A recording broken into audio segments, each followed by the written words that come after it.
Allez, Bien, bonjour à toutes et à tous pour cette nouvelle classe virtuelle sur les soins oncologiques de support en hospitalier. Je vous remercie de votre participation cette nouvelle classe virtuelle et je remercie donc nos deux intervenants, Laure Duhin, donc cadre assistante sociale au centre Léon Bérard, et Élise, chef de projet APA au centre Henri Becquerel. Donc, pour cette classe virtuelle, on a fait le choix en fait de prendre un soin oncologique de support faisant partie des soins socles, des 4 soins socles. Donc là, on a pris la partie sociale, familiale et professionnelle du soin socle. Et on a voulu prendre aussi un soin oncologique de support dans les soins oncologiques complémentaires. Donc, on va commencer avec Laure, si vous êtes d'accord, pour nous présenter un petit peu votre quotidien en tant qu'assistante sociale au centre Léon Bérard. Et voilà, votre quotidien au niveau du centre par rapport aux demandes qui peuvent vous être faites pour les soins oncologiques de support concernant le domaine social. c'est moi qui partage l'écran du coup. Oui. Bon, alors ouais, on va tenter. Pourquoi je ne trouve pas mon PowerPoint?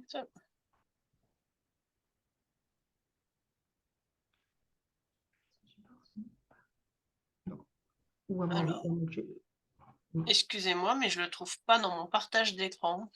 Ah, sinon, on peut aller chercher. Alors, par contre, pour revenir. Bah, non, mais je viens de... C'est bon, il est là. C'est bon? D'accord. Oui, c'est Normal, bon. c'est le direct.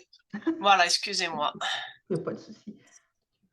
Alors, du coup, je vais vous présenter un petit peu notre organisation parce que du coup, moi, j'encadre le service social du centre Léon Bérard et on s'est réorganisé depuis le mois de juin. Donc, on a une organisation qui est un petit peu atypique, mais qu'on a voulu au plus près du territoire. Donc, le contexte institutionnel, c'est que le centre Léon Bérard, c'est centre de lutte contre le cancer, du coup, à Lyon.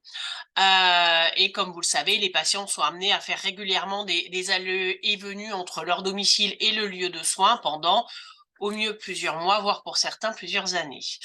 Et du coup, en dehors de cette dimension temporelle, on a aussi une contrainte géographique puisque on est un centre à vocation régionale et notre domaine d'intervention s'étend sur 12 départements et on peut aussi même intervenir parfois sur des régions limitrophes en fonction des situations puisqu'on est centre de référence notamment sur le sarcome, donc on peut avoir des patients qui viennent de loin. Donc pour nous, c'est vraiment une contrainte à prendre en compte. En plus de ça, une autre contrainte, c'est que en dehors de la proposition de soins complètes, avec hospitalisation conventionnelle, on a également une coordination des soins à domicile qui existe depuis une trentaine d'années. Et il y a deux parties distinctes. Il y a d'une part les soins à domicile coordonnés, où en fait c'est un choix qui a été fait il y a une trentaine d'années par la direction d'avoir des infirmières, à l'époque il n'y en avait qu'une, qui puissent du coup organiser la prise en charge à domicile des patients, mais c'est toujours la sécurité sociale qui finance, il n'y a rien qui change. Et on a en plus, depuis 2006, une hospitalisation à domicile, avec une filative à peu près de 180 patients, et la coordination des soins, elle, à 400 patients. Sachant qu'en HAD, on est obligé d'avoir une évaluation sociale. Donc c'est pour ça qu'on a une équipe qui est assez étoffée. Et au départ, moi, quand j'ai pris la responsabilité de l'équipe, je dirais la responsabilité des équipes, parce qu'historiquement, il y avait un service social qui était rattaché aux soins de support et un service social qui a commencé à se développer à la création de l'HAD. Donc j'avais deux équipes qui intervenaient en parallèle. Et parfois, en fonction de la localisation du patient au sein de l'établissement, le patient pouvait être amené à voir plusieurs assistantes sociales, ce qui n'avait aucun sens. C'est pour ça qu'on en est arrivé à la réorganisation que je vais vous présenter après. Concernant la temporalité de l'action sociale, je vais rien vous apprendre. On peut intervenir tout au long du parcours du patient, sachant que au début du diagnostic ou la phase d'annonce, c'est pas forcément le moment où le patient est le plus réceptif, il reçoit énormément d'informations. Donc il y a une information qui lui est faite sur l'existence du service social, comment le contacter, mais c'est important effectivement que nous on communique bien au sein de l'établissement et aussi en dehors pour dire qu'on peut être interpellé à tout moment du parcours, que le patient soit dans les murs ou hors les murs, parce qu'on peut aussi intervenir à domicile. Alors, en fonction de la géographie, il est évident que là, on est à Lyon, si on doit se déplacer au fin fond de l'Ardèche et faire 2 heures de route aller, 2 heures de route retour, faut qu'on ait une réelle raison d'y aller parce que quand on n'est pas dans les murs, on prend aussi pas en charge de nouveaux patients. Et c'est pas uniquement pour les patients d'hospitalisation à domicile. Ça, c'était vraiment quelque chose. Moi, j'ai toujours fait de l'hospitalier et quand je suis arrivée au centre Lombérard, les assistantes sociales de l'HAD, on était les seuls à aller à domicile. Nos collègues qui étaient sur le service social des patients ne se rendaient pas à domicile parce que c'était pas dans les mœurs. Et là, depuis notre réorganisation, elle s'autorise, parce que c'était aussi notre volonté, de pouvoir aller au domicile des patients. Et ça, c'est quand même extrêmement, je trouve, important de savoir aussi qu'on peut se déplacer n'importe où. Donc, on intervient effectivement tout au long du parcours et on peut être sollicité par le patient, par son entourage, par les soignants. Les motifs principaux de signalement, donc on a au CLB, on a un dossier informatisé et on a des signalements informatiques. Les motifs de signalement principaux, c'est les aides à domicile, les problématiques financières, et maintenant, ce qui revient de plus en plus et qui nous met en difficulté, c'est aussi les problématiques d'hébergement ou de logement. Et ça, c'est une grosse problématique parce qu'on n'a malheureusement pas un catalogue à disposition. Et du coup, on peut se retrouver avec des patients qui arrivent au centre Léon Bérard, c'est pareil dans d'autres hôpitaux, hein, et qui du coup sont en grande difficulté pour ressortir parce qu'en fait, le lieu d'hébergement où ils étaient avant leur hospitalisation ne peut pas être le même à la sortie. Donc ça nous met en grande difficulté. Donc on a aussi tout un travail là-dessus de se dire c'est important aussi de faire une photographie des patients à leur entrée à l'hôpital pour savoir leur contexte de vie et signaler le plus précocement possible s'il y a lieu au service social pour qu'on puisse nous anticiper nos démarches au maximum. J'en viens à notre organisation. Donc du coup, on a créé ce qu'on appelle un poste de flux parce que on reçoit énormément de demandes d'intervention sur une boîte mail et qui émanent des services, des consultes, et on a besoin du coup de centraliser cela pour ensuite pouvoir le redispatcher aux assistantes sociales. On a fait le choix d'une organisation territoriale, c'est-à-dire que j'ai 2 groupes d'assistantes sociales qui interviennent chacune tout au long du parcours du patient. Ce qui détermine quelle assistante sociale intervient, c'est en fonction du domicile du patient, de sa zone géographique d'habitation. Je ne suis pas rentrée dans les détails parce que vous ne travaillez pas forcément sur la région Auvergne-Rhône-Alpes, donc ça n'avait pas forcément de sens que je vous détaille réellement nos zones d'intervention, mais en tout cas, on a fait un découpage qui est à date équitable, je suis l'activité, et du coup, les assistantes sociales sont réparties par zone géographique. Ça nous permet de pouvoir suivre le patient du début à la fin, ce qui n'était pas le cas avant puisqu'il y avait parfois des changements d'assistante sociale. Du coup, ça permet une meilleure anticipation des problématiques et des besoins du patient puisqu'on le connaît tout au long de son parcours. Ça crée aussi une relation de confiance. Alors, il y a des situations où c'est plus compliqué. S'il y a bien sûr besoin d'un passage de relais, parce que la situation, ça se passe pas bien, parce qu'on est dans une relation humaine, hein, et ça peut arriver. Évidemment, on peut passer le relais, mais c'était pas notre souhait. Quand c'est possible, du coup, l'assistance sociale reste la même tout au long du parcours. Et on a aussi ce que nous, on a appelé la mémoire du parcours du patient, c'est-à-dire qu'au même titre que nos collègues infirmières de parcours, quand on suit le patient tout au long de son parcours, on suit aussi son évolution avec ses hauts, ses bas, que ce soit dans son suivi médical, infirmier, ou aussi son parcours de vie. Et la chose très importante quand on a fait le choix de ce découpage territorial, c'était aussi de pouvoir travailler avec les territoires justement et de mieux connaître les ressources territoriales. Ça permet du coup d'activer des partenariats, des réseaux. Donc là, on est en train de développer des réseaux avec les dispositifs d'appui à la coordination.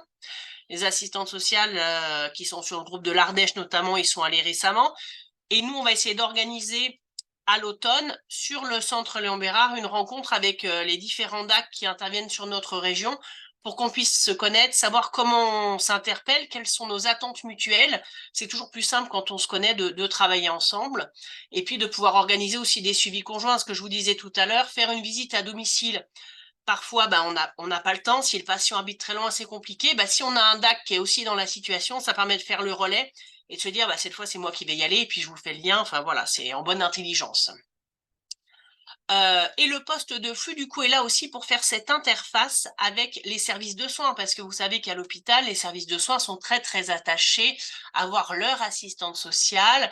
Et là, on leur a enlevé leur assistante sociale attribuée à un service. Donc, du coup, c'est compliqué. Sauf qu'il faut qu'il y ait quand même un bon suivi, une bonne communication. Donc, ce poste de flux qui est identifié, c'est une seule assistante sociale qui a été dégagée de l'équipe pour le faire. Et donc, l'interlocuteur au sein de l'établissement quand il y a besoin, notamment pour assister aux relèves hebdomadaires de certains services de médecine. On a besoin de faire un suivi régulier sur les projets en cours. Voilà le poste de flux.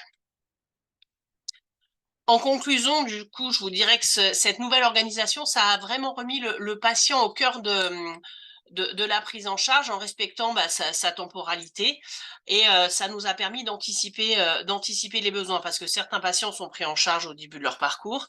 Ensuite, ils basculent en HAD. Ils connaissent déjà l'assistante sociale, par exemple. Donc, ça facilite aussi la mise en place des soins. Et on a vraiment deux niveaux d'interface, un dans l'institution avec ce rôle de flux et en dehors des murs avec les acteurs de ville et de proximité parce que on est très très en lien avec je vous disais parfois les infirmiers libéraux aussi dans le cadre de l'HAD c'est extrêmement important. Sauf que ce qui est de plus en plus compliqué pour nous, c'est les relais. Depuis le Covid, il y a vraiment une cassure avec les services sociaux, notamment de ville où c'est extrêmement compliqué de passer le relais. Donc là, on se rend compte que les assistantes sociales font de plus en plus de suivi. Alors qu'en fait, à la base, alors même si en cancérologie, on est de plus en plus dans une pathologie chronique, les patients revenant régulièrement à l'hôpital, l'assistante sociale hospitalière, ça devient leur point de repère. Donc en soi, c'est un peu ce qu'on voulait, hein, être le point de repère. Mais on ne peut pas répondre à toutes leurs demandes. Il y a vraiment des choses qui sont du ressort de la polyvalence de secteur. Et nous, on ne fait pas de polyvalence de secteur, on est vraiment un service social hospitalier. Donc, on a besoin parfois d'intervenir conjointement avec nos collègues, soit de la CARSAT, donc la sécurité sociale, soit des conseils départementaux. Mais c'est vraiment de plus en plus compliqué, du coup, de mettre en place ces relais et on se rend bien compte que parfois on est vraiment le seul phare dans la nuit. Donc c'est aussi très lourd pour les équipes parce qu'elles ont une file active de plus en plus croissante. Mais je pense que nos collègues infirmières de ville ont aussi parfois ce sentiment. Donc c'est pour ça que je voulais aussi vous demander quel était vous votre vécu par rapport aux services sociaux et leurs actions et puis quelles étaient vos attentes parfois parce que vous devez sûrement parfois identifier des besoins et est-ce que vous savez à qui vous adresser du coup est-ce que vous avez des interlocuteurs, que ce soit en ville ou à l'hôpital, pour du coup transmettre ce que vous avez pu évaluer ou recevoir comme parole? Voilà ce que je voulais vous dire aujourd'hui. J'espère que j'ai pas été trop longue et je reste disponible pour vos questions.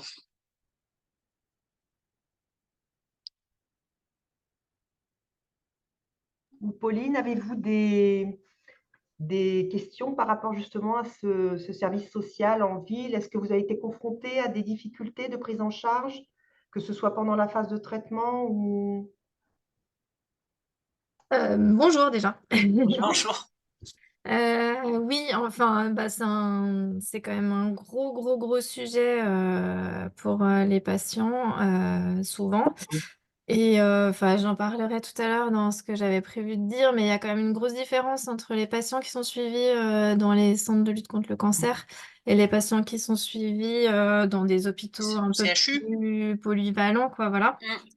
Mm. Parce que du coup, bon, voilà, pour faire court, moi aussi je travaille sur Lyon, donc quand les patients sont en HAD avec le centre Léon Bérard, c'est simple parce qu'on a directement un interlocuteur attitré et que ça simplifie grandement les choses. Par contre, pour tout ce qui est du coup patient hors CLCC, c'est beaucoup plus compliqué parce que soit on essaye d'avoir recours aux services sociaux de l'hôpital et là, c'est un parcours du combattant, hein, clairement, parce qu'il faut déjà arriver à les joindre. Donc souvent, quand on a le contact d'une infirmière coordinatrice, on essaye par ce biais-là d'avoir Mm. justement le contact avec les assistants sociaux, mais généralement ils sont tellement débordés, tellement sous l'eau que c'est très, enfin, la réponse est trop longue malheureusement. Enfin, Ouais, c'est ça. on n'a pas de réactivité et quand le patient a un souci à un moment donné, enfin, ça serait bien de pouvoir y répondre un peu plus rapidement, quoi. Voilà. Et pareil, alors là, maintenant, avec le DAC, c'est peut-être un peu plus fluide sur certaines choses. C'est vrai que c'est un très, très bon recours. Enfin, on l'utilise peut-être pas toujours à bon escient parce Non. que des fois, ils ont l'air un petit peu paniqués par nos questions. Mais, parce que bah, c'est un peu le déversoir, quoi. Enfin, quand Mm. on a zéro autre solution. Parce que bah, clairement, après, c'est pareil. Enfin, les services sociaux de ville, enfin, des métropoles ou ce genre de choses, voilà, c'est. Voilà, directement s'adresser à eux, c'est. Enfin, enfin, moi, je le fais pas parce que je sais même pas où appeler, qui appeler, quand, comment. Enfin, bref, c'est un peu. Enfin, c'est vraiment compliqué. Vous êtes sur quel secteur maintenant? Moi, je suis sur Lyon 8. Ah, toujours, d'accord, vous êtes sur le mythe. Oui, Ok, oui. Alors oui. après, j'ai des patients un peu dispatchés des fois parce que je fais pas forcément que. Enfin, il n'y a pas une frontière à l'arrondissement, quoi. Oui. Ouais, c'est parfois un peu compliqué. Mais ça, je reconnais que ça s'améliore quand même. En fait, le problème des hôpitaux type MCO ou autre, c'est que généralement, ils font pas de suivi. C'est-à-dire qu'une fois le patient est sorti du service, C'est ça terminé. en fait, c'est que du coup, enfin, même des fois c'est des trucs bêtes, mais les demandes de prise en charge à 100%, dire au patient qu'il faut qu'il Ouais, contacte son les médecin traitants. généraliste, Mm, alors que ça vient de, enfin, l'annonce vient de lui tomber sur le coin de la mm. figure. Franchement, c'est des choses, enfin, je me dis que ça mériterait d'être un petit peu automatisé en fait, parce que pour lui c'est lourd, il a l'impression qu'on lui demande encore quelque chose, que, Mm. voilà. Et que ça, malheureusement, bah, dans les hôpitaux, ils s'en occupent plus du tout, a priori. Non, parce que généralement, en plus, c'est temporaire. Donc, mais Mm. après, ça exclut pas. Nous, on a certains patients, soit ils ont pas de médecin traitant, soit, enfin voilà, et du coup, nos médecins oncologues, ils font. Mais après, voilà, c'est effectivement, je pense que le suivi est pas forcément le même. Après, la taille des structures fait aussi que Ah c'est ben, peut-être plus facile, notamment au centre Bérard ou dans d'autres CLCC ou qui sont plus à taille humaine. et puis enfin, je pense que c'est plus facile parce que on parle exactement du même sujet tout le temps. Mm. Enfin, même si chaque malade et chaque situation Oui, est oui, mais on différente, est sur une finalement, patho. voilà, on est sur la même Mm. pathologie, enfin, des prises en charge qui vont se ressembler, du coup, enfin, des problèmes sociaux qui vont se ressembler un peu, alors Oui. que c'est pas forcément le cas sur des hôpitaux qui sont très généralistes. Bah, Mm. enfin, le souci n'est pas le même quand vous allez vous faire opérer d'un genou que quand vous avez un cancer, quoi, voilà. On est d'accord. Et Laure, je voulais te demander, vous, en fait, tu parlais beaucoup, vous appuyez sur les DAC. Ce sont les services sociaux qu'on peut trouver en ville, mais ce sont le seul relais qu'on peut trouver en ville. Non, les DAC, c'est les dispositifs d'appui à la coordination, en fait. Donc, il n'y a pas forcément de service social. Donc, ça peut être D'accord? des infirmières ou autres. En fait, ils sont là pour faire essentiellement de la coordination où, en fait, ils ont regroupé les anciens réseaux de santé, les Maya, etc. Donc, c'est vraiment quand il y a besoin d'une coordination ou d'une prise en charge complexe à domicile. D'accord. Voilà, donc ça, nous, on peut avoir besoin de ce relais-là quand, bah voilà, il y a besoin de coordonner au plus près du domicile et qu'il n'y a pas ni d'HAD, ni de coordination de soins mise en place par l'hôpital. Après, en termes de services sociaux, nous, à notre niveau, nos partenaires, on va dire, privilégiés à la base, c'est effectivement les assistants sociaux des conseils départementaux ou des centres communaux d'action sociale. Mais ils se sont repliés sur eux, en fait. Au Covid, toutes les structures étaient fermées. En tout cas, nous, sur la métropole de Lyon, voilà, c'était il y a 4 ans. Mais en fait, on sent vraiment, on dit, bah, c'est bon, c'est passé. En fait, non, il y a des modes d'organisation qui se sont mis en place depuis, qui rendent l'accès plus difficile. Donc, ce passage de relais-là est compliqué. On arrive encore à le faire, hein, bien heureusement, et ils sont présents, mais ils vont moins à domicile, par exemple. Il y a toute une organisation professionnelle qui a été chamboulée. Il y a la mise en place du télétravail. Nous aussi, on l'a mis en place à l'hôpital. Mais on les sent plus à distance qu'avant.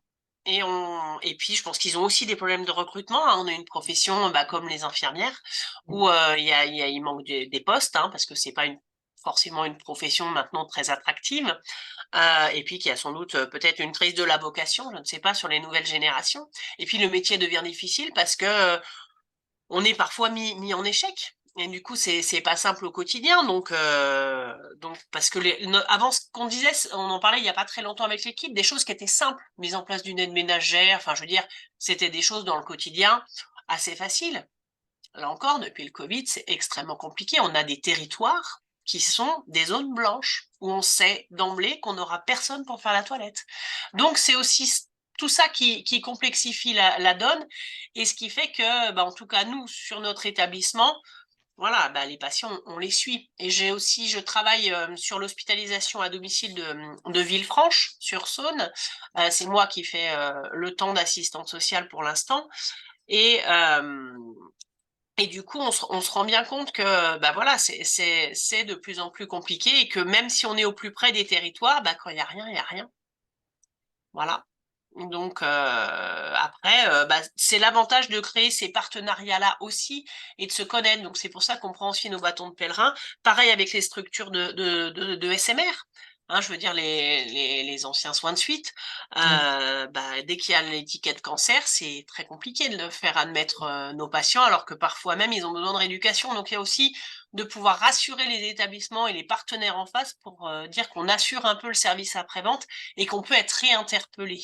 C'est ça aussi qui est important, de savoir qu'en face, si effectivement soit le séjour touche à sa fin, que le patient peut finalement pas rentrer à domicile, ils peuvent nous réinterpeller.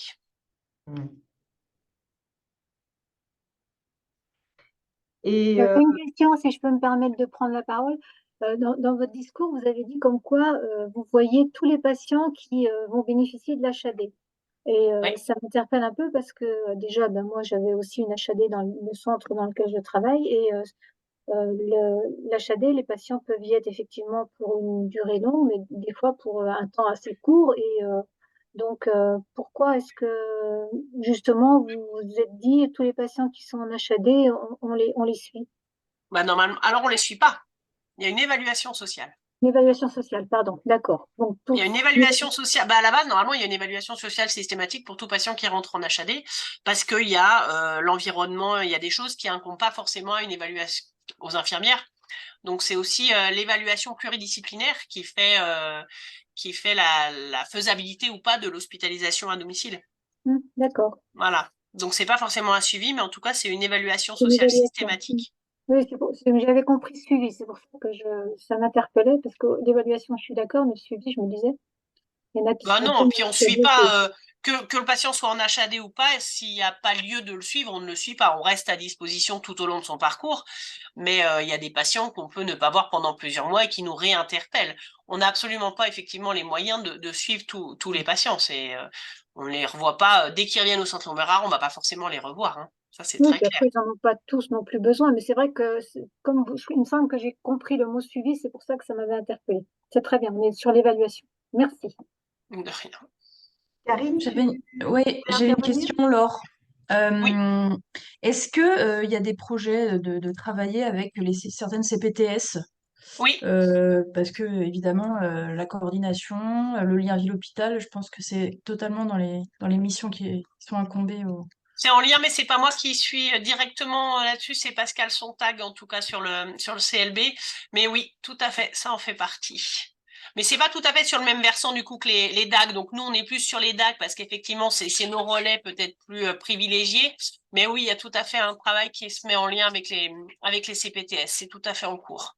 Ouais. Alors, pour les infirmières libérales que je présente avec Pauline, je pense qu'il y en a très très peu qui savent ce que c'est qu'un DAC. C'est pour ça que j'ai dit dispositif d'appui à la coordination. Je l'ai Je nommé. sais, Ouais. et nos Et URPS, concrètement? Oui. ceux qui nous représentent entre l'ARS et nous, ont communiqué dernièrement là-dessus. Alors, je trouve que la communication, elle est assez froide et pas très concrète, je trouve. Je sais pas si tu as lu, Pauline, mais concrètement, on lit le communiqué et l'information et on se dit, mais en fait, comment je m'en sers? Donc, au lieu de partir d'une situation qu'on rencontre à domicile, je sais pas, prise en charge complexe, on la détaille. Voilà, vous pouvez faire intervenir le DAC. En fait, en termes de communication, c'est un peu compliqué. Je pense qu'un webinaire là-dessus, sur le genre de dispositif qui est à notre disposition aussi, serait un bon sujet. Vous êtes sur quel territoire? de Villeurbanne. Oui, donc en plus, il n'y a pas 50 DAC, hein. Non. Il y en a. Le DAC 69. Voilà. Le DAC 60. Et en plus, ils sont plutôt très disponibles. Et Bah, ouais. ouais. Et du coup, je pense après, il faudra voir comment on fait au mois de. Voilà, c'est encore les prémices hein, d'un projet d'organiser cette rencontre. Mais je pense qu'il faut effectivement que si l'hôpital peut être aussi ce lieu-là, où effectivement, comme nous, on est beaucoup amené à faire. Alors là, on parle de nous parce qu'on est, voilà, on est de la région lyonnaise et que les 2 infirmières connectées le sont, donc c'est facile pour nous. Mais je pense que ça peut parler aussi à d'autres personnes sur les territoires. Voilà, je pense que nous, on le fera bien volontiers parce que vous êtes aussi nos relais en ville. Donc, il faut qu'on puisse compter sur vous. Et d'ailleurs, on le fait, je crois, au quotidien. Mais il faut aussi que vous puissiez compter sur nous. Et si on peut vous donner de l'information, on le fera avec grand plaisir. Moi, ce qui me manque aujourd'hui, donc Pauline parlait des 100%, et c'est vrai que j'ai pas complètement la dimension de votre métier, en fait. Sur quelle mission, vers comment on peut orienter nos patients, mais il faut savoir vers quoi pour pour les. Vous voyez ce que je veux dire? Bah, le service social hospitalier, à la base, il intervient sur tous les domaines qui touchent à la vie du patient et qui sont impactés par la maladie. Voilà. Donc, ça peut être des problématiques financières, des problématiques de maintien à domicile. Quand on est en fin de parcours de soins, ça peut être des problématiques de retour à l'emploi. Pour tout ce qui est des dossiers, effectivement, de type MDPH ou APA, hein, pour du coup, quand il y a besoin d'aide à domicile, ce genre de choses. Là où on est beaucoup plus en difficulté, c'est quand il y a des demandes de logement. Là, pour le coup, c'est vraiment pas de notre sort. Des dossiers retraite non plus, sur des choses qui, normalement, sont les missions d'autres services sociaux. Nous, on est vraiment sur tout ce qui a trait à la maladie et l'impact que ça peut avoir sur le patient et son entourage. Hein, parce qu'on prend en considération le patient dans sa globalité et aussi avec les personnes qui l'accompagnent. Mais c'est vrai en fait que moi, en tant qu'hospitalière, on n'a pas beaucoup connaissance de ce maillage extra-hospitalier en fait. Parce que oui, on a parlé des DAC, des CPTS. Est-ce que les maisons de santé, comment ça se passe? Est-ce qu'il y a une possibilité de se tourner vers une maison de santé? En fait, voilà, c'est vrai que ce maillage, on ne connaît pas très bien en fait. Ben, ça dépend après de la problématique identifiée en fait. Alors les maisons de santé, je pourrais pas vous dire parce que ça pour le coup c'est pas mon domaine.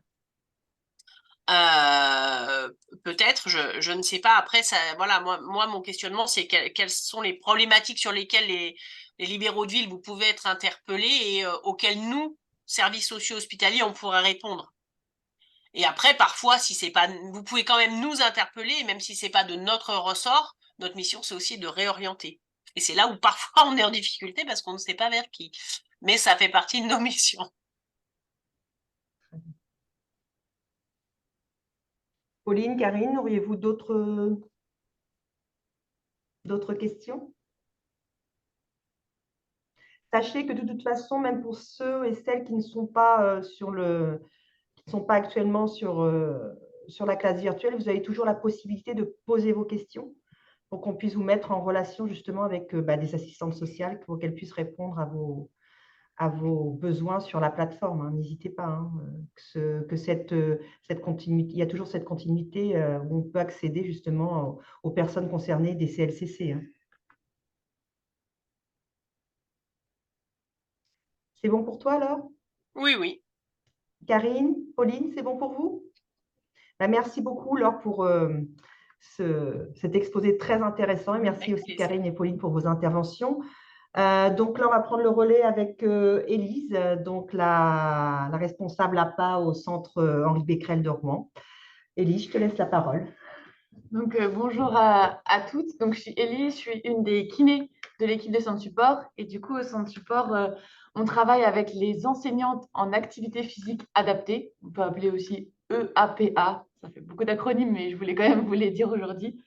Et du coup, on va essayer de promouvoir l'activité physique auprès des patients, donc ce qu'on appelle l'APA, et non pas le dossier d'aide, là, pour le coup, allocation personne, mais du coup, activité physique adaptée.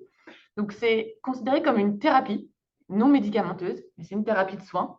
Donc, elle est sur prescription médicale et elle peut être proposée à tous les moments du parcours de soins. Notamment, elle a été mise en évidence que si on la propose le plus tôt possible, on peut avoir le plus de bénéfices à sa pratique. Donc, on parle d'activité physique adaptée, c'est-à-dire que c'est des patients qui ont des besoins spécifiques. Donc, c'est souvent pour des personnes qui ont des pathologies chroniques. Donc, nous, on va parler là du cancer aujourd'hui, mais vous pouvez penser aussi à toutes les personnes qui ont du diabète, situation d'obésité, vraiment qui ont des pathologies où il y aurait des besoins d'adapter la proposition d'activité physique. Et puis, du coup, je vais pouvoir partager l'écran. Là, ouais. Et après Attends. Partage d'écran, vas-y, partage d'écran et tu te mets sur ton, écran. Voilà. Est-ce que vous voyez? Attends, là.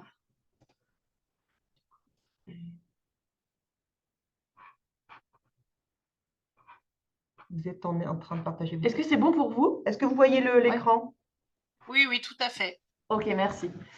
Du coup, je vais parler de la part d'une des enseignantes d'APA qui s'appelle Lara. Donc, en fait, il y en a deux au centre Henri Becquerel. Elles sont divisées plutôt en secteurs d'intervention.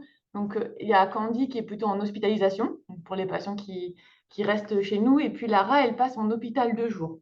Donc, on essaye de sensibiliser, nous aussi, de notre côté, en tant que paramédicaux, les médecins, comme on l'a dit, à la prescription de l'activité physique, parce que ça se fait sur prescription. Mais en fait, on s'est rendu compte que prescrire, c'est bien avoir une prescription, mais ce qui va être important, c'est sensibiliser. Et du coup, pour ça, on utilise des outils de communication. Vous avez certainement entendu parler, même dans d'autres domaines, qu'on peut appeler l'entretien motivationnel. Parce que du coup, on s'est rendu compte que les bénéfices de l'activité physique, c'est quand elle est pratiquée de façon régulière. Donc, on va essayer d'aller sensibiliser le patient à modifier son comportement. Donc, je vais vous donner après les mots-clés que Lara, elle utilise quand elle va à la rencontre des patients. Mais pour vous imaginer un peu, elle passe. Alors, elle n'a pas de blouse. On a voulu aussi ça. Elle a juste un t-shirt où c'est écrit enseignante en APA. Ça différencie un peu des soignants. Mais elle va en hôpital de jour, elle va à la rencontre des patients, elle se présente, elle demande s'ils sont OK pour échanger un peu sur l'activité physique. Et une manière de les interpeller, c'est cette grille. Alors, c'est une grille de repérage des besoins en soins de support qui a été mis en ligne par l'INCa, l'Institut national de cancérologie. Donc, nous, on a repris juste les questions par rapport à l'activité physique. Donc, on échange avec le patient avant l'annonce de la maladie. Est-ce que vous étiez actif? Et depuis l'annonce, est-ce que vous êtes moins actif? En ce moment, est-ce que vous avez des difficultés à l'être? Et c'est surtout pour essayer de repérer, est-ce que vous vous sentez capable de poursuivre, reprendre ou débuter, en fonction de ce qu'il faisait avant. Donc, on intègre vraiment le vécu. Quelqu'un qui était sportif avant, est-ce qu'il se sent capable de continuer? Ou quelqu'un qui ne l'a pas été, est-ce qu'il se sent capable de démarrer une activité physique régulière seul? Et c'est vraiment là, quand on met en évidence qu'il y aurait des besoins d'accompagnement, on va pouvoir proposer davantage auprès du patient. Ça, je vais vous le dire dans un second temps. Mais vraiment, déjà, si jamais ils nous disent non, non, c'est possible pour moi de faire seul, de continuer ou de me mettre seul, bon, ben, on les encourage et on essaie de voir un peu avec eux après comment on va pouvoir, dans leur journée, dans leur quotidien, travailler sur ça. Donc déjà, leur faire prendre conscience aussi combien de temps ils sont assis par jour. Souvent, ça met un petit peu de temps à répondre, mais c'est aussi intéressant. Et du coup, ça permet d'aborder, en fonction du patient, bien sûr, mais la différence entre la sédentarité, le fait d'être assis, donc plus de 7 heures par jour, et le fait d'être actif ou inactif. Donc là, c'est d'avoir une activité régulière dans la journée. Vraiment de différencier les deux, de dire, vous pouvez ne pas pratiquer d'activité physique, mais par contre, si vous arrivez à, dans la journée, bouger régulièrement, changer régulièrement de position, rien que déjà ça, c'est un premier pas vers l'activité. Et après, on peut aussi leur faire évaluer la fatigue. Ça nous permet de faire le lien après sur les bénéfices de l'activité physique, parce qu'il y a des patients pour qui ça ne parle pas forcément l'activité physique. Par contre, est-ce que vous vous sentez fatigué? Oui. OK, comment vous faites dans le quotidien par rapport à la fatigue? Eh bien, essayez de dire qu'un des traitements où il n'y a pas d'effet secondaire et qui permet de lutter contre la fatigue, le meilleur traitement, c'est l'activité physique, c'est le mouvement en fait. Donc, on repart aussi sur la fatigue liée au cancer, liée au traitement, qui est différente de la fatigue qu'on peut ressentir, nous, quand on va bien et quand on dort et que le matin, on est plus en forme, quoi. Donc, on essaie vraiment de partir de leurs croyances, leurs perceptions, pour essayer de voir avec eux leurs barrières et les leviers pour essayer d'engager une modification de comportement vers l'activité physique. On a mis en place des pédaliers en salle d'attente. Donc, on essaye là, on a le petit bonus avec est-ce que vous êtes prêt à pratiquer quelques exercices. Ça marche plutôt bien. On a un tableau, on fait des défis. Voilà, essayer de pédaler alors, le plus possible ou dès que vous venez. Et puis, du coup, on a beaucoup de patients qui vont acheter des petits pédaliers chez Decathlon, enfin, des choses classiques, mais ça attire l'œil. C'est assez ludique, c'est accessible parce que du coup, c'est sous les sièges et quand les patients attendent, ils n'ont pas, voilà, c'est plus efficace. On a aussi un vélo qui est aussi utilisé peut-être un peu moins facilement que les pédaliers, mais voilà, c'est des petites choses comme ça. Du coup, les retours de Lara, elle, donc enseignante en activité physique, elle voulait vraiment, donc je suis vraiment sa porte-parole aujourd'hui. Elle intervient auprès du patient donc, pour vraiment déterminer son état d'esprit, les freins, les obstacles, comme je vous ai dit. Elle sensibilise avec des mots forts pour dire que ça fait partie des traitements, que l'activité physique, c'est comme les traitements qu'ils vont avoir pendant le parcours de soins, qu'elle doit être régulière. Donc, c'est vraiment de voir chaque jour ce que le patient fait, comment on peut essayer de l'intégrer dans le quotidien du patient. Et puis, elle dit vraiment qu'en tant qu'enseignant n'a pas le soutien en fait, du personnel médical, infirmier ou médecin, mais dès que les infirmières peuvent encourager quand ils voient un patient qui fait du vélo ou leur dire ah, vous êtes fatigué, n'hésitez pas à interpeller l'enseignant d'APA qui va passer. Vraiment, ce relais-là du corps médical, c'est un soutien essentiel pour elles parce qu'ils ont une confiance très forte en ce que vous leur apportez en fait, au quotidien. Et c'est vrai que l'activité physique, eh ben, ça commence maintenant à être reconnu dans les soins médicaux, mais c'est vrai qu'il y a encore un bout de chemin à faire. Donc, tout ce lien qu'on peut avoir, si le médecin interroge, est-ce que vous bougez? Ou l'infirmière, alors vous avez fait quoi aujourd'hui? Ou des choses comme ça permet vraiment de faire du lien après à son passage et au passage de toutes ses collègues enseignantes en activité physique.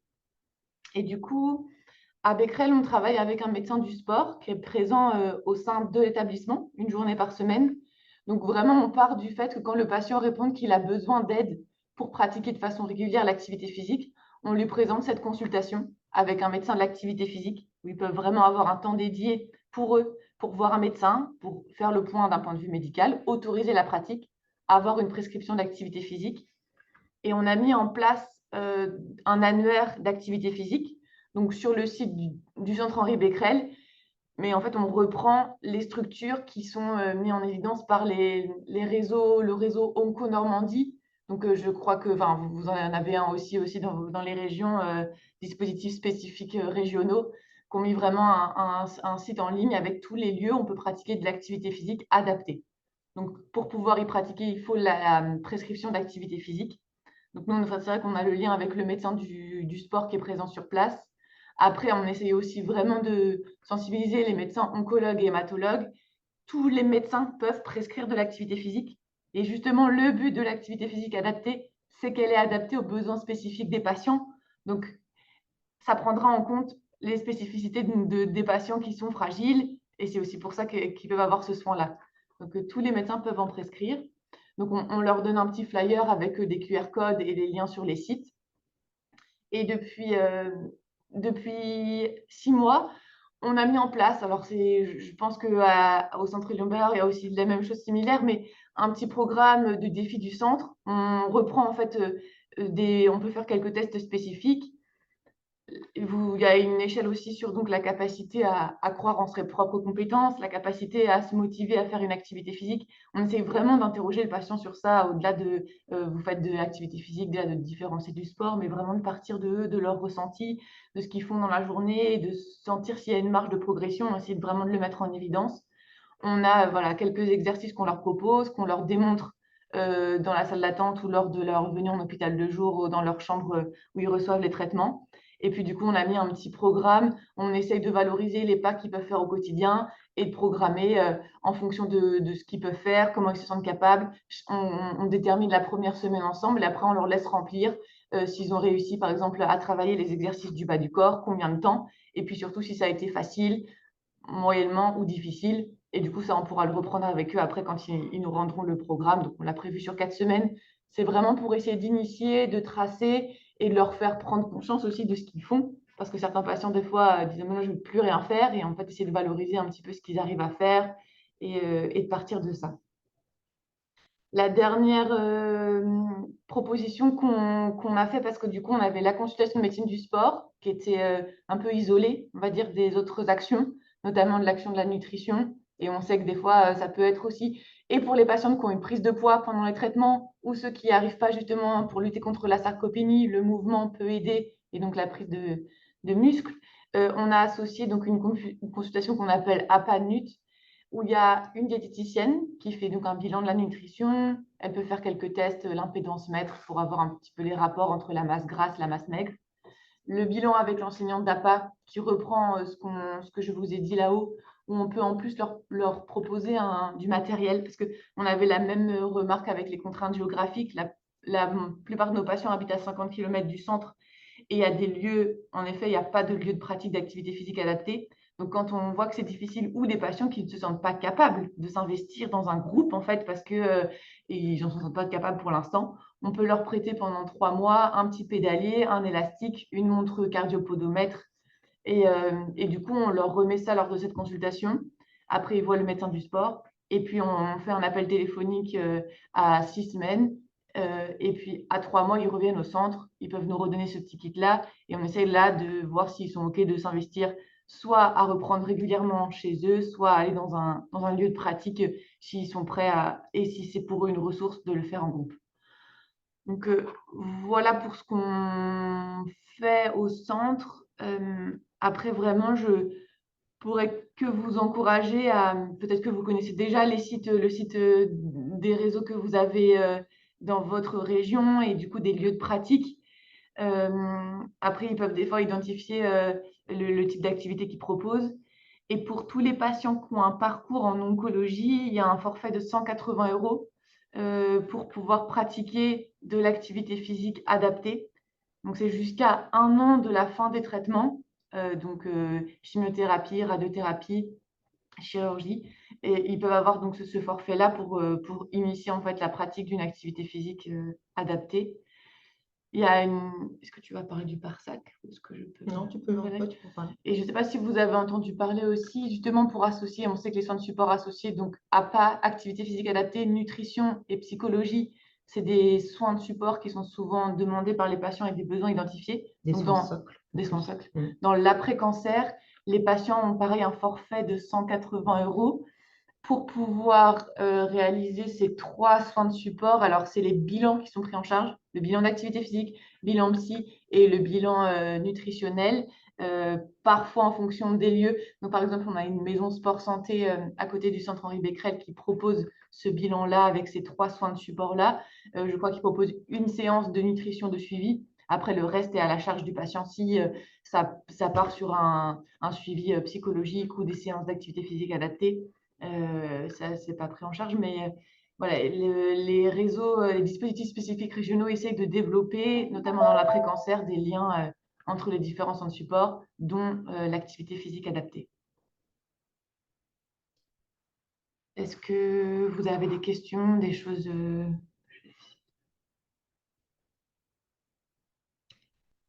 Moi, j'aurais voulu savoir, quand les patients sont sortis d'hospitalisation, donc vous avez les patients en APA pendant tout le long de leur traitement. Dans l'après-cancer, en fait, à partir du moment où ils ont fini leur traitement, vous n'avez plus du tout de retour par rapport. Non, il y a juste, là c'est vraiment dépendant du centre, mais en hématologie où il y a un poste d'enseignant d'APA dédié pour les patients qui sont hospitalisés en hématologie, elle a mis en place, et encore une fois, c'est une file active particulière, c'est les patients qui ont une greffe, à 1 mois après leur sortie d'hospitalisation, un appel téléphonique pour savoir comment ça a été, parce que ces patients-là ne peuvent pas pratiquer en groupe, ou même dans les cabinets de kiné, c'est compliqué à cause de leurs défenses immunitaires qui sont amoindries. Du coup, elle appelle 1 mois après pour savoir déjà comment s'est passé le retour à la maison, est-ce qu'il y a eu des difficultés, comment vous vous sentez, est-ce que vous sentez qu'il y aurait besoin d'aide. Et du coup, dès que c'est OK pour le médecin de pouvoir aller dans un lieu de pratique et de rencontrer d'autres personnes, là, on peut les réorienter vers l'activité physique. Sinon, on n'a pas du tout de lien de ce qui... Et vous, en libéral, sur l'APA, est-ce que c'est quelque chose que, je pense que vous êtes certainement plus centré sur les soins socles, je suppose, tout ce qui est social, voilà, et que ces soins complémentaires, enfin, c'est rare que vous ayez des demandes par rapport à ça. Bon, il y a déjà pas mal à faire de toute façon. Après, je pense que c'est pas non plus très très connu. Mm. En tant que APA, voilà. Et puis après, à chaque fois moi je dis souvent à mes patients le soir, alors vous êtes sortis aujourd'hui? Et ils me disent, mais pourquoi vous me posez toujours la même question? J'ai l'impression qu'ils ne saisissent pas vraiment l'intérêt d'avoir une activité physique, Ouais, voilà. Je pense que c'est pas encore quelque chose qui est très, très, très ancré dans les mentalités. Enfin, à part pour ceux qui, voilà, avaient vraiment une appétence pour le sport avant la maladie. Mais sinon, voilà, moi, quand je leur dis, bah, sortez faire un tour, franchement, ça les gonfle, hein. Mais c'est déjà bien, c'est déjà bien pouvoir leur dire et Ouais. voilà. Des fois, je commence tout petit, je leur dis aujourd'hui, vous allez chercher le courrier à la boîte aux lettres. Non, mais c'est très bien Mais oui, oui. de valoriser ça et de le prendre en compte. Puis peut-être qu'un jour, ça fera du lien avec autre chose qu'ils auront, mais en effet, Très bien. Alors, Bonjour, pardon, oui, pardon. oui, Je suis désolée bonjour. parce que je ne sais pas si vous m'entendez bien. Bonjour. Oui. Oui, bah moi je suis d'accord avec Pauline. Moi là j'ai le cas actuellement d'une jeune patiente sur un cancer du sein triple négatif qui faisait de la gym, de la danse, etc. Et en fait qui a quand même plutôt bien supporté ses premières chimiothérapies, mais qui d'elle-même n'allait plus à ses séances en fait. Et quand je lui ai posé la question, en fait, elle avait reçu des remarques à son premier cours, comme quoi elle n'était pas fatiguée, en fait. Donc, elle s'était interdit, en fait, après d'aller à ses cours avec ses copines. Je lui dis, bah non, enfin, profitez, quoi. Si vous êtes en forme, allez-y, etc. Donc, c'est vrai qu'on a des patients, elles s'attendent tellement à être très fatiguées, pas très bien, qu'en fait, enfin, moi, j'ai des gens qui ont l'impression qu'ils se censurent un petit peu sur le plaisir, la vie sociale, etc. Et notamment les activités physiques et sportives. Voilà. Et puis je voulais juste rajouter quelque chose parce que c'est vrai que j'ai pas pu assister au démarrage de la réunion, je m'en excuse. Mais voilà, en tout cas, nous, au niveau de la CPTS auquel je participe, il y a le projet Jump là depuis quelques temps sur les activités physiques, la reprise d'activités post-cancer qui fonctionne pas mal. Donc j'ai pas mal de mes patients qui en ont bénéficié et qui sont très contents de ça. Voilà, c'est tout.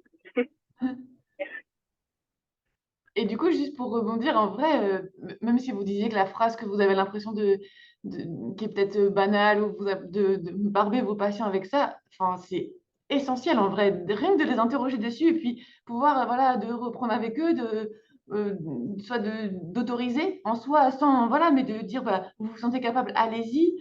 Vraiment, ça fera forcément du lien et vous êtes tellement au quotidien justement avec le ressenti des patients que c'est voilà, c'est très adapté. Après, est-ce que vous, en tant qu'infirmière libérale, vous auriez besoin de plus de contenu, par exemple sur les bénéfices de l'activité physique pendant le traitement, pour vous sentir plus armé, pour pouvoir justement euh, argumenter ou dans l'entretien motivationnel auprès des patients? Est-ce que ça, c'est des choses que vous auriez besoin, simples, hein, mais quelques phrases de contenu, quelques phrases un peu type pour, ce serait un support qui pourrait vous...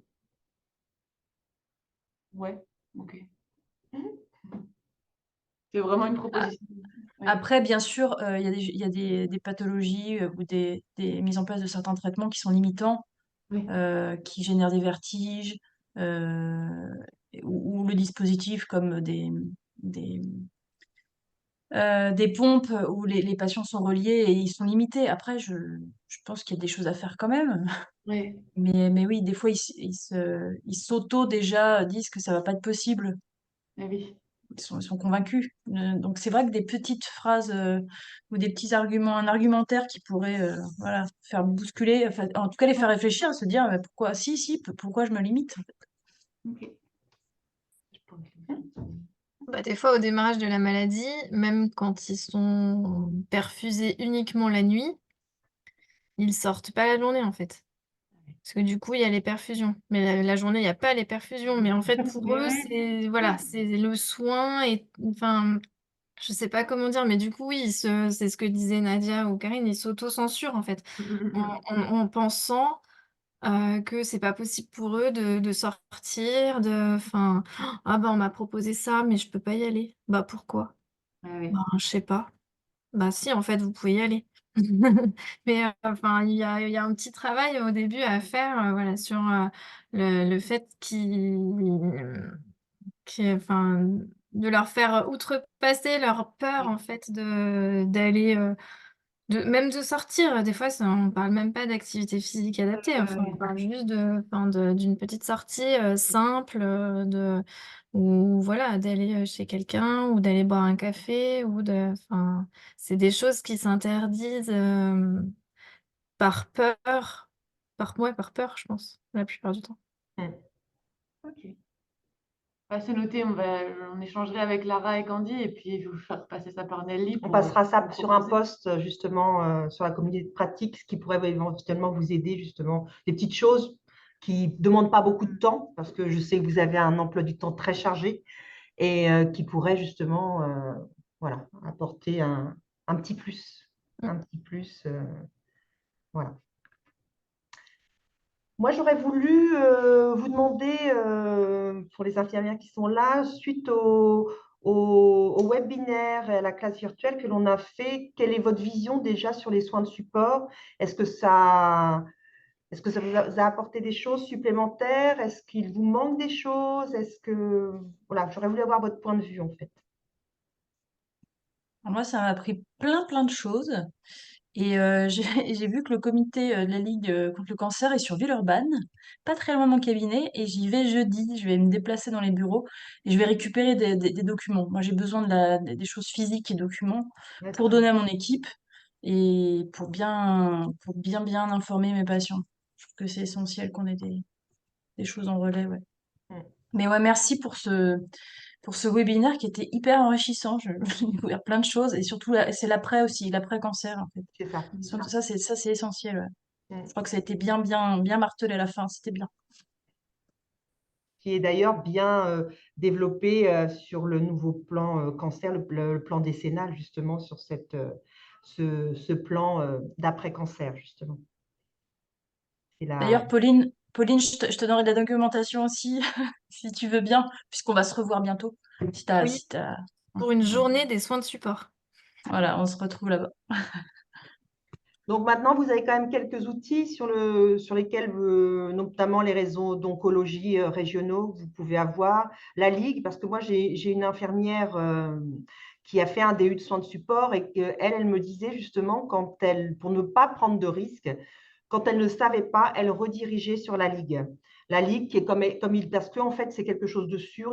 Les professionnels qui interviennent dans la Ligue, il y a quand même cette sécurité où justement, il y a une charte où la Ligue demande justement le diplôme. C'est vraiment quelque chose de sécure pour le patient. Donc, elle me dit quand elle ne savait pas trop, donc soit aller sur les réseaux onco-régionaux, pour vous, c'est Onco-Aura, je crois. Oui. Pour chez nous, c'est Onco-Normandie. Pas hésiter justement à prendre ces sites et rediriger les patients vers ces sites. Et au pire, dans les centres de lutte contre le cancer ou même Les dans ERI, on a justement les ERI, les points d'information qui sont obligatoires. Même si le patient est sorti du circuit, il y a toujours cette possibilité de contacter les ERI qui peuvent leur donner les renseignements pour éviter justement de ce dont on parlait au webinaire, les dérives sectaires. Justement, ça parce c'est, ouais.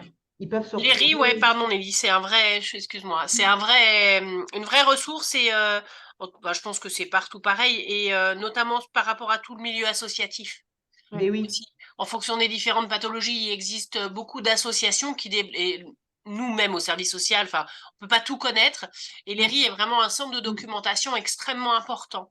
Voilà, il n'y a pas d'accompagnement particulier, mais en tout cas, c'est un lieu où on peut aller chercher de l'information. Et ouvert à tous les patients, même s'ils n'ont pas été traités, par exemple, nous à Becquerel, s'ils n'ont pas été traités dans le centre de lutte contre le cancer de Becquerel, mais dans la région rouennaise, ils peuvent venir chercher de l'information. Chercher de la doc. Pas que dans le centre où ils ont été traités, quoi. ouais, c'est vraiment libre d'accès. Sachant que l'ERI va changer de nom. Alors, ça va plus s'appeler espace de rencontre d'information. L'information. Ça va changer de nom. Donc, mais ils vont être toujours là puisque ce point d'information, il est obligatoire dans les centres de lutte contre le cancer. Donc, il y a toujours cette ressource, que ce soit sur Internet avec les réseaux onco-régionaux, la Ligue contre le cancer au travers des comités en ville, ou sinon, au travers des établissements, la Ligue contre le cancer, elle a des points d'information, les comités Ligue. Et donc, vous avez toutes ces possibilités pour diriger le patient sans que le patient aille tout seul sur Internet et risque des moments d'être en dehors des circuits sécurs pour lui. Mm. Voilà, voilà. Mais je pense que, Karine, ce que tu disais, c'est vrai que ce serait intéressant justement de faire un complément avec CPTS, Maison de la Santé, les DAC. Je pense que ce serait hyper intéressant parce que moi, en tant que soignante dans un établissement de santé, tout ça, en fait, moi, je m'en occupais pas. Enfin, j'ai pas cette connaissance sur tout ça. Et vous, en Mais tant que… je vous rassure, Nelly, même en ville, hein, peu encore que savent ce que c'est qu'une CPTS, les ont pas forcément rejoints, alors que ça, c'est vraiment l'association qui permet de nous retrouver tous ensemble, Ben oui. de mieux à savoir qui fait quoi, et surtout, vous parlez beaucoup de ressources sur le territoire, c'est d'identifier qui peut nous aider. Mm. Et c'est une force incroyable. Ben oui. Et ce serait bien également d'inviter une CPDS qui a fait, par exemple, un parcours de soins sur le cancer et qui, dans ce parcours-là, il y a les soins de support, il y a du social, enfin, vous voyez, il y a tous ces acteurs sur ce parcours, ça pourrait être intéressant. Moi, je fais partie d'une CPTS, mais on a fait des choix et on est en pleine négociation pour les accords conventionnels interpro. On n'a pas forcément choisi un parcours comme ça, mais moi, ça me plairait voilà, dans les années d'après futur parce que de toute façon, le cancer, hein, ça sera c'est la pathologie des années qui vont venir encore plus. Donc voilà, j'espère que je pourrai développer ça au sein de la nôtre. Mais je pense qu'il y en a qui ont déjà fait ce travail. Mm. Bah, Et je du pense que coup, c'est… tu vois, on sera armé pour le faire. Parce que moi aussi, Ben sur le oui. thème, il n'y a rien Ouais. sur la cancéro, sur les parcours de soins en cancérologie, c'était pas les besoins prioritaires, en fait, Mm. pour les Dans le CPTS. diagnostic territorial, ouais, il se Voilà. fixe sur le diagnostic. C'est un Donc il y a peu beaucoup d'insuffisance. induit par la CPAM puisque c'est financé. Donc voilà, les priorités n'étaient pas sur la cancérologie, mais je pense que dans les années à venir, il y aura des sujets là-dessus, c'est sûr. Mais du coup, on sera armé Mm. Bien pour d'accord y avec toi. participer. On aura toutes les billes. Ouais. Et Complètement. oui, voilà, enfin, je pense que ça peut être un vrai relais euh, pour les professionnels de ville parce que, enfin, en fait, avoir accès à l'information, c'est quand même vraiment très compliqué et je ne sais pas pourquoi. C'est un mystère. Mais ce que tu disais, Karine, sur le DAC, enfin, c'est quand même hallucinant. On a eu un pauvre mail qui Je suis explique. d'accord. T'inquiète, je connais quelques personnes, le RPS, que j'ai fait remonter que la communication, Ah c'était oui, pas non, bon, mais. elle était pas Et bonne. puis, ils ont communiqué il y a très peu de temps, alors que les dispositifs étaient quand même plus anciens, donc on n'a Mm. même pas finalement Ils été t'expliquent pas, en avertis fait, du que c'est à lancement. l'issue. C'est ça. Ils ont rassemblé plein d'associations, plein de coordinations. Et ils ont coordonné ça. Juste, t'as un numéro, Mm. et après, c'est un soutien, en fait. C'est un vrai soutien. Oui. Mais il faut être pragmatique. Faut parler aux infirmières, il faut leur parler de cas concrets, de choses qu'ils rencontrent à domicile. Et ça, c'est Oui. dingue. C'était du blabla, ce message. Mais bon, on n'est pas là Ouais. pour parler des DAC, mais il y a un problème en termes de communication qui est flagrante, là. Mm.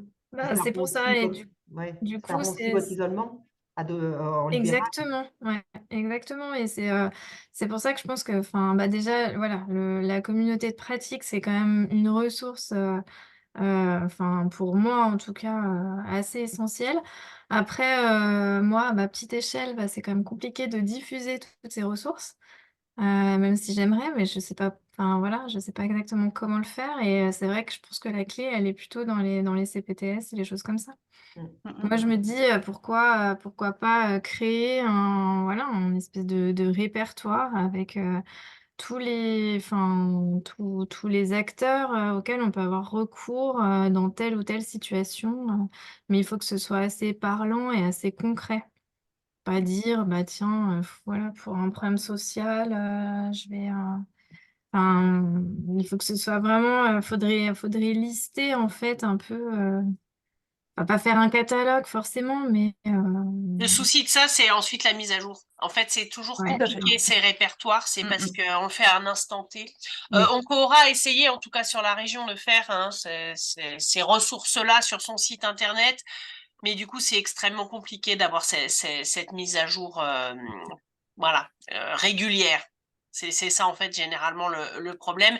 Et il faut éviter l'effet catalogue, effectivement, parce Oui. que c'est ça aussi qui peut être compliqué. C'est rébarbatif, c'est sûr que du coup, Ouais. on s'y réfère pas parce qu'on se dit, oula, où est-ce que je vais trouver mon information? Mm. Je vais perdre 2 heures. Enfin, ouais. Ok, très bien. Et ben sur ce dernier, je vais vous donner le mot de la fin. Donc, merci à toutes d'avoir participé à cette nouvelle classe virtuelle. Merci à nos deux intervenantes, Laure Duhin et Élise. Élise. J'étais sur la rate. Et puis, je vous donne rendez-vous donc sur le prochain webinaire où là, on viendra compléter une formation sur les voies non, les voies centrales.